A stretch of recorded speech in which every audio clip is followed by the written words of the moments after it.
Good morning, students. So today we are discussing the next chapter in section A. This is tissues. So we have already completed branches of biology, and then in the second chapter cell and its structure, functions. So today we are discussing about tissues. So first, what are tissues? So tissues are group of cells. So in short, we can say them tissues are group of cells. So they can be defined as group of cells having common origin, structure and specialized in performing specific function. So that means they have common origin. That means they have born from same point. They have similar structure and they are specialized in performing a specific function. So such group of cells can be called as tissues. I already said you in the class, cells, group of cells will make into tissues, group of tissues will make into organs, group of organs will make up into a organ system, and group of systems will make into a human body. So therefore, we are studying the next level after cells, that is tissues. So based on the structure of the cells that form the tissues can be classified into four types. So we have four types of tissues. So as you can see, epithelial tissue, connective tissue, muscular tissue, nervous tissue. So this classification is based on structure of cells that make up into tissue. So we have to discuss each type in detail. So first we will discuss epithelial tissue. So we will continue our discussion with epithelial tissues. So we are discussing tissues, in that different types of tissue, epithelial tissue, connective tissue, muscular tissue, nervous tissue. So we are discussing in depth about epithelial tissues. So epithelial tissues, these are the tissues which cover the entire body. So they cover most of the body parts internally and externally. So as a result, they perform various functions. One of the simplest example we can give for epithelial tissue is your skin. See, skin is most important sense organ, which is an example of an epithelial tissue. Apart from that, the skin, as we know, sweating, that is due to the secretion of an sweat glands. It secretes oil, that is a sebaceous gland. So that means epithelial tissues will perform various functions in our body. So based on the shape of the cell and structure and the layers, so epithelial tissue is further classified into, based on the shape of the cell and the layers. So on that we can classify into two main types. One is simple epithelial tissue and there is compound epithelial tissue, which is also known as stratified epithelial tissue. So first we will discuss simple epithelial tissue. So simple, as the word itself will tell you, it is made up of single layered cells, and these cells are resting on a basement membrane. So what do you mean by simple epithelial tissue? So it is a tissue made up of group of cells which are in a single layer lined together on a basement membrane is known as simple epithelial tissue. So this simple epithelial tissue is further classified based on the shape of the cell. So as we know, they are arranged in a single layer and the cell's shape differ. So based on the shape of the cell, they are further classified into simple squamous epithelial tissue, simple cuboidal epithelial tissue, simple columnar epithelial tissue, and the last one is pseudo-stratified epithelial tissue. So this classification is based on the shape of the cell that make up into simple epithelial tissue. So first one is, as a simple squamous, the name itself will tell you. Squamous means square shaped.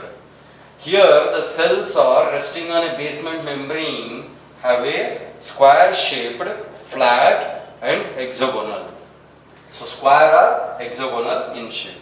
A large central rounded nucleus is present. So each cell contains very big nucleus and they are flattened, they are square shape, sometimes hexagonal in shape, arranged in a single layer on a basement membrane, and the cells are very thin. So it is usually found around the column and its main function is protection, absorption, filtration and exchange of gases. So this is about simple squamous epithelial tissue. The second type is simple cuboidal epithelial tissue. So the name itself will tell you can easily understand. Cuboidal means cube shaped cells. So here also it is a single layer, the cells are cube in shape, arranged in a single layer, present on a basement membrane. So they form a lining of kidney tubules, sweat glands, salivary glands, gut lining, that is intestine, testes and ovary. This tissue is also involved in absorption, secretion and excretion. So in simple cuboidal tissue they are further classified. So some simple cuboidal cells contain cilia, that's why it is called as ciliated cuboidal epithelial tissue. Some cells will contain microvilli, which is a hair-like structure called as brush-bordered cuboidal epithelial tissue. So that means simple cuboidal tissue is further classified into two types based on the cells containing cilia, ciliated simple cuboidal tissue, and the cells containing microvilli, that is what we call as brush-bordered simple cuboidal tissue. So this is regarding the second type of simple epithelial tissue, that is simple cuboidal tissue. The next one is the third one, simple columnar epithelial tissue. So I have already said you, we are classifying the simple epithelial tissue based on the shape of the cells. If the cells are square in shape, squamous. If the cells are cubic in shape, cuboidal. If the cells are columnar, that the name itself will tell you they are elongated or they are long in structure. They appear to be like columns. Hence, they are called as simple columnar epithelial tissue. That means the cells of simple columnar are very tall when compared to squamous and cuboidal. These cells are placed side by side on a basement membrane forming a single layer. So they are found in stomach, gastric glands, intestinal glands, gallbladder, uterine wall. The tissue involves in protection, secretion, etc. So again, there are also two types. The columnar cells having cilia, that is ciliated, simple columnar epithelial tissue. The cells having microvilli are called as the brush-bordered columnar simple epithelial tissue. The last one is pseudo-stratified. So what do you mean by stratified? Stratified means two layers, but actually we are discussing single layer. So the tissue appears to be like a two-layer or double-layered structure, but actually they are single layer. So that's why it is called as pseudo-stratified. It is due to the columnar cells which arrange in such a way that it appears to be like a double layer. So they are most commonly found in trachea. So hence the name pseudo-stratified. So their main function is to prevent the particles that enter into the respiratory tract. So this is about simple epithelial tissue. I have said simple means single layer. Based on the shape of the cells, we have classified into squamous, cuboidal, columnar and pseudo-stratified. So next we will discuss double layered or also known as compound stratified epithelial tissue. So it is a type of a tissue where the upper layer consists of large polygonal cells, and there are of two types, that is keratinized and some are non-keratinized. So in general we can say the compound or stratified tissue is made up of many layers. So based on that we are classifying again the shape of the cell. If the cells are flat, square in shape, we call them as stratified squamous epithelial tissue. So here we are not using the word simple because they have more than two layers. So stratified squamous epithelial tissue means here the cells are flat, square in shape, arranged in multi-layered. That's why the name compound or stratified. So there are two types. If they contain keratin, we call it as a keratinized stratified epithelium. If they do not contain keratin, they are called as non-keratinized stratified epithelium. So this tissue can be identified in the buccal cavity, pharynx, vagina, etc. So this is regarding about stratified squamous epithelial tissue. The second type is stratified cuboidal epithelium. So name itself will tell you it is in a multi-layer made up of cuboidal cells, so which are found in sweat glands, salivary glands, pancreatic glands, etc. So this tissue is outermost layer is made up of cuboidal cells. It is a multi-layer and outermost layer is made up of cuboidal shaped cells.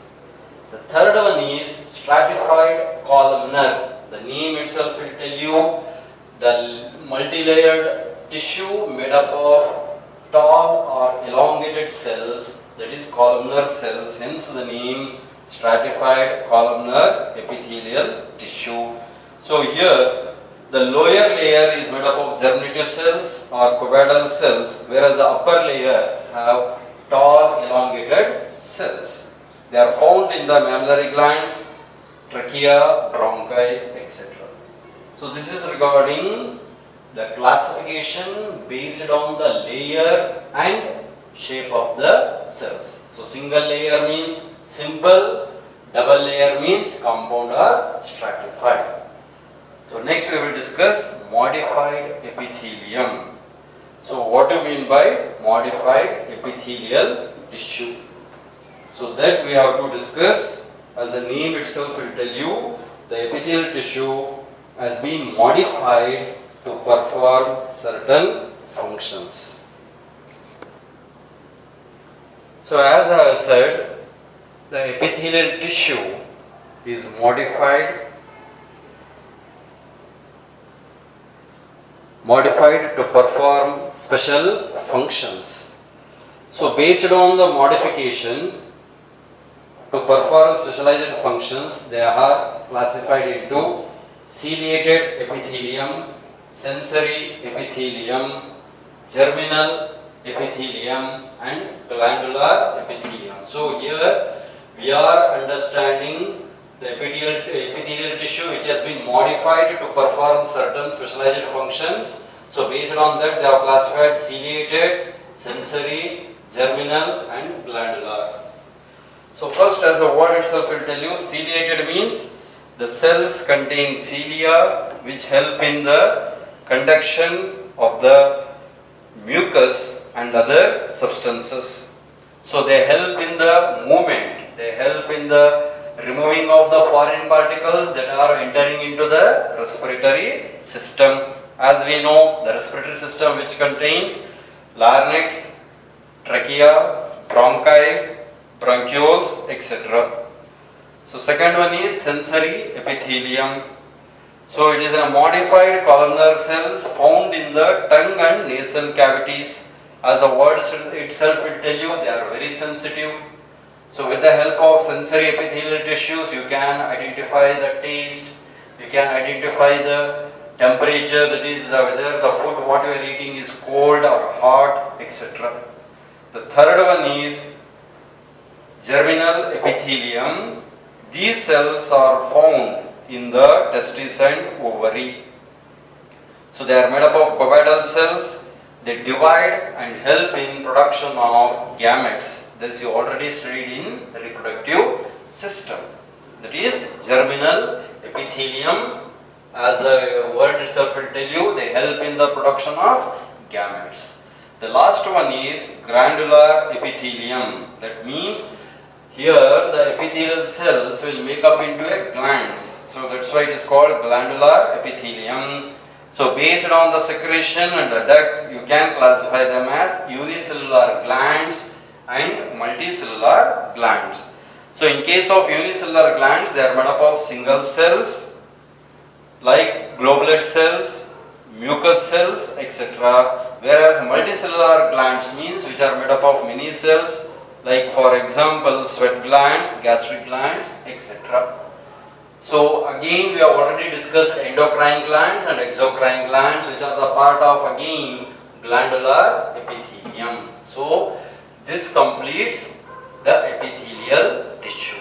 So in today's topic we are discussing tissues, types of tissues. In that we have discussing the first type of a tissue, that is epithelial tissue. So as I have said you, epithelial tissue is a tissue that covers most of the parts of our body externally and internally. Their main function is protection. So epithelial tissue is further classified into simple epithelial tissue, that means single layer, and whereas striated epithelial tissue, that means double layer, which is also known as compound epithelial tissue. So based on the shape of the cells, again they are being classified as a simple squamous, simple cuboidal, simple columnar, pseudo stratified. And in case of stratified, again they are further classified into stratified squamous, stratified cuboidal, stratified columnar. The last we have discussed is modified epithelial tissue, because they have modified themselves to perform certain specialized functions like ciliated, sensory, germinal and glandular. So this completes epithelial tissues.